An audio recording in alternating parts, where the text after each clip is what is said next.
What happens when an unstoppable force meets an immovable object? This is the question at the core of every story. In any story, a hero must be obstructed in their pursuit of a goal. We see this in even the most basic stories, because, at the most fundamental level, a story is about a character's need to change in order to overcome a barrier and obtain something, be it a physical object or state of being. This is why villains are critical to a story. A character can only change in proportion to the challenge presented, and for Bruce Wayne, there is no greater challenge than the embodiment of chaos. For us as audience members, and for those of you interested in writing, the question then becomes, how is chaos personified, and what are the qualities of the Joker that make him so captivating as a villain that we keep reinventing him generation after generation? Before we get started, make sure to like and subscribe to the channel for more videos like this. Quality number 1. Tactical. One of the most memorable qualities of the Joker, why I was mesmerized watching this film as a teenager, was the villain's capacity to plan. From the bank heist to his supposed failed assassination of Harvey Dent, every appearance of the Joker shows his options slowly dwindle, only to reveal that his apparent failure was always part of the plan. Consider how this is different from a common heroic value of being resourceful. Unlike Batman, who may find himself at the bottom of a well with no means of escape beyond his own fear and adrenaline, the Joker enters every situation with his plan intact, knowing every moving piece of the machinery, every step of the plan. The irony of this quality is that, for our villain to create the most chaos, he must be one step ahead of it. Why this makes for a great villain has equally to do with making a villain scary, while also making them fun to watch. Like watching a magic trick, part of the fun of watching a villain is getting duped. But, unlike a normal magic trick, missing a step and losing sight of the villain's plan results in pain or death. That is why the combination of fear and fun compound each other with the Joker. The hero and audience are outsmarted, which is enjoyable, but then the characters are killed because our hero was tricked, which makes a villain scary. With each interaction, we are working that much harder not to get tricked, and the stakes for failure get higher and higher. Ultimately, we see this escalate to the battle between order and chaos. Batman has one rule, which is that he does not kill people. The Joker's ultimatum is that Batman must either kill him or people will continue to die because of him. To stop the Joker, Batman must either break his one rule or allow the suffering and death of countless others. Because of who the Joker is, he places our hero in a perfect conundrum where, no matter his choice, Batman loses either way. Quality number 2. Comical cruelty. I'm not bragging, but I did get to see the first viewing of this movie opening night at my local theater. It was unreal. When the Joker took off his mask at the bank, murdered a man with a pencil, or blew up the precinct, the scene started with the audience in dead silence, then erupted into a mix of gasps, applause, and even laughter. No one was 100% sure how to feel, but the emotions were overwhelming because part of you was overcome with shock at the violence, while the other part of you was laughing at how caught off guard you were. It was literal shock and awe. The Joker historically ranges anywhere from corny jokes and riddles to jigsaw-like puzzles. But why Ledger's Joker really struck gold was because it balanced both qualities like a champ. It's not so corny that your grandpa rolls his eyes at the jokes, not so violent that you must clench your eyes shut, not so predictable that you fall asleep. It's walking the line between shock and disgust, humor and horror, with one foot on either side of the line, that made the audience go wild. Now, bad news time. This can't work with every villain. I don't want to be afraid of the shark from Jaws and also laugh at his jokes. I don't want Voldemort to be a master of quips. I don't even want Sauron to talk. Why the Joker gets away with this cruel comedy is because he is chaotic. He is the embodiment of everything going on at once. Good, bad, ugly, working best when falling apart. It is perfect for our hero because it emulates the exact opposite of Batman's quality of law and order. But it is also perfect for our villain because to pull off this love-hate relationship to the audience, a villain must be quality number 3, charismatic. Too much makeup? Check. Hasn't showered or brushed his teeth in weeks? Check. Stylish as hell? Check. A character's charisma has nothing to do with suave hair and a beautiful smile. Charisma in a character is about a said character's ability to evoke emotion from the audience despite themselves. I love Batman. I love Harvey Dent. I love Gordon, Alfred, and Lucius, but I really don't want the Joker to lose either. He's too much fun to watch. He's too much fun to listen to. You complete me. Feeding off our first two qualities, part of us as audience members wants to be tricked. Part of us wants to laugh, while part of us wants to recoil. But we wouldn't do this for just any villain. You can't hate someone that makes you laugh. You can't hate someone that playfully tricks you either. For viewers, we take a sigh of relief when the smoke bomb goes off in the bank teller's mouth. We laugh in shock when the Joker kills a guard with a pencil. We smile when the Joker shows up in a circus truck where the word laughter has been altered to slaughter.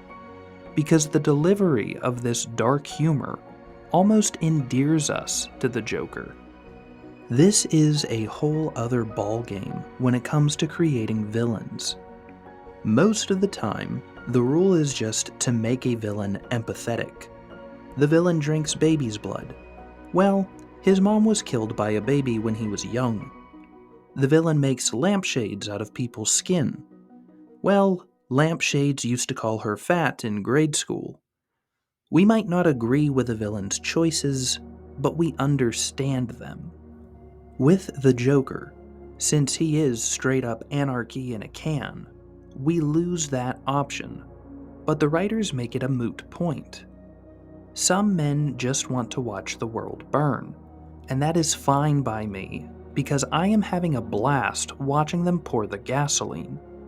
Most of us will happily take a backseat to evil, if it is in perceivably good fun.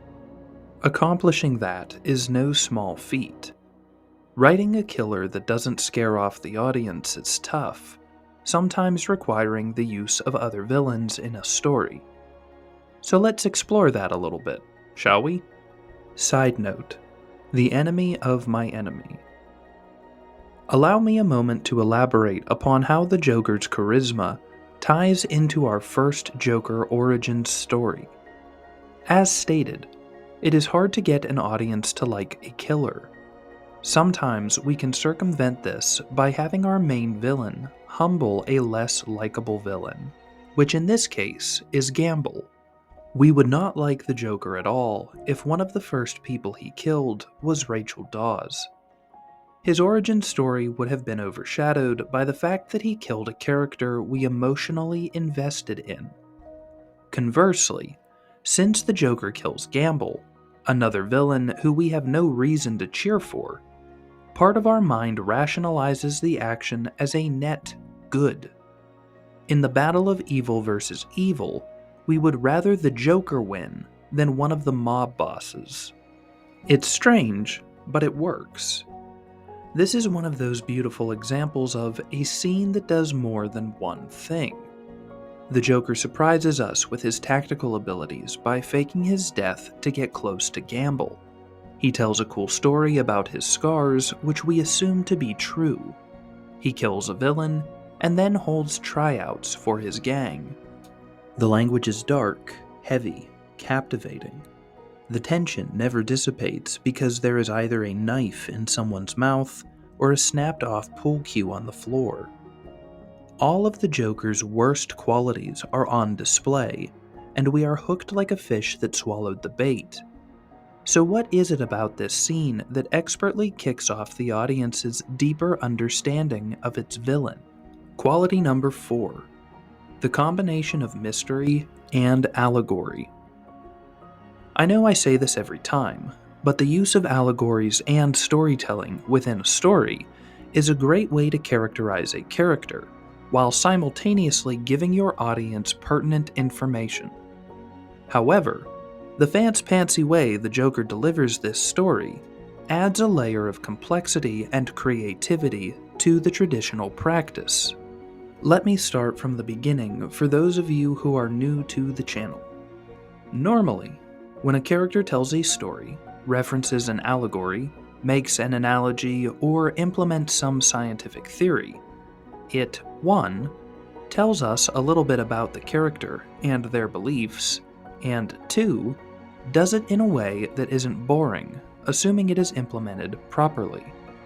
But again, the Joker is different because he is the physical manifestation of chaos and anarchy. At the initial bank robbery, we are told by the Joker his belief, his core value. I believe whatever doesn't kill you simply makes you stranger. We can take this in context and compare it to Bruce Wayne's story, where our hero firmly believes that fear is something to overcome in order to grow. What doesn't kill you makes you stronger. This, however, is not what defines the Joker. Not exactly. Instead, we are given 2 distinct stories as to how the Joker got his most distinguishing features. What matters most about the Joker's stories is not so much their actual content. Even more peculiar is the commonalities of the stories don't tell us much about our villain either. My first time seeing this movie, I remember thinking this was a way of showing that the Joker was insane and had contrived different histories for himself in some sort of multiple personality disorder. But boy howdy, was I wrong. As viewers, we have a genuine curiosity about the scars. We want to know how the Joker got them because it would give us a clue as to why he is the way he is. And that is precisely why the Joker never tells anyone a consistent story as to the origins of his scars. He has no reasons. He has no concern about how he got the scars. What he cares about is creating a story specific to his target, a story that scares them deeply and provides them with false answers that are of absolutely no help to them now. Unlike a traditional allegory or character story, the Joker's stories tell us nothing personal about the villain, but successfully tell us everything about his character in that he does not have a reason for being chaotic. He simply just is chaos. Or, to put it another way, Some men just want to watch the world burn. as viewers and storytellers, we want to create the most drastic yet believable contrast between our hero and what they are up against. Whereas our Dark Knight, Batman, is guided by principles of justice and virtue, the Joker has none of that. The challenge with writing the Joker comes from balancing extremes in his character, be it violence and comedy, chaos and strategy, or charisma and repugnance. Part of what makes the Joker such a memorable character in this rendition is having successfully pulled off his character contradictions. As audience members, we don't even love to hate him. We just love the excitement of being around him. As storytellers, the key in creating this sort of character involves a meticulous balancing act, wanting to attract our audience while not creating a lovable character, and also obstructing our hero while not weakening our villain in the process. A character like this is rare, and it is why over a decade later there is still a lot of buzz around Heath Ledger's Joker. The embodiment of chaos is no easy character to write or portray, requiring skill, balance, and patience in delivery. Finding that balance is no small task, but it can be done. All it takes is a little push.